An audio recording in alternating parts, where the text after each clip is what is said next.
Herkese selamlar, kanalıma hoş gelmişsiniz. Ben Zahra. Bugün sizlerle bir yerde 6. gün vlog çekeceğim. Bu 6. gün vlog elə sadə vlog olmayacaq. Ne istəsim olacaq. Bəli, ne istəsim olacaq. Keçəkdən oluyor. Uzatmayaq. Həmişə bunu elmə istəmişim. Bir ədəd toyuq yumurtası. Biraz sizə nə edəcəm? Bunu niye edirəm? Sorun normalde adamın bunu deyir, dəli sən niye edirsən? Ben de dəliyəm neyim? Bana öyle bakma. Sizin için edirəm.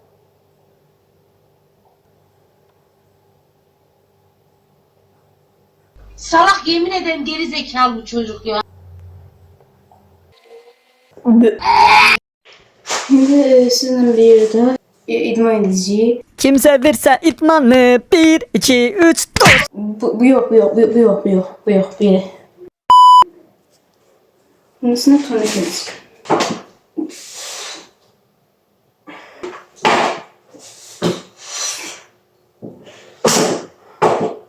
Al kırdım.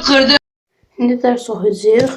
Dersimiz riyaziyyatdır. Ayşənin 10 ədəd alması var idi. 5 dənəsini verdi Əliyə. Ayşənin neçə dənə armudu qaldı.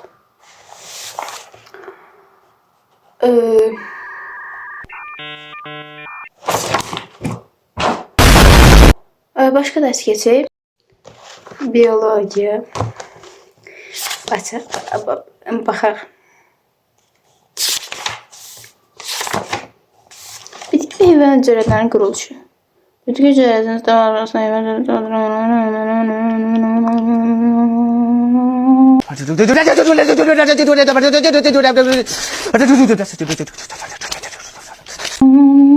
Bitti.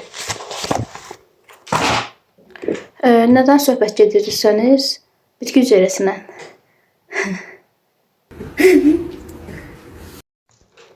Şimdi kubik eləyəcəyik. Bu qarışmış kubik düzəldəcəm.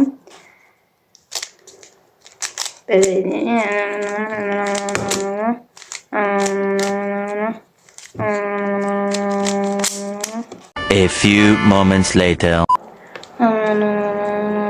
1 hour later. 2 hours later. 2000 years later. Gördüğünüz gibi hazırladım. Bu videosunu gelmesini ise ayrıca like atıp kanala abone olmayı unutmayın.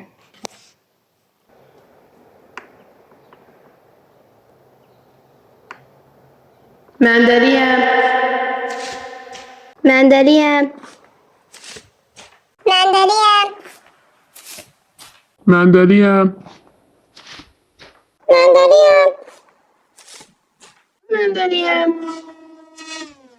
Menderiyem.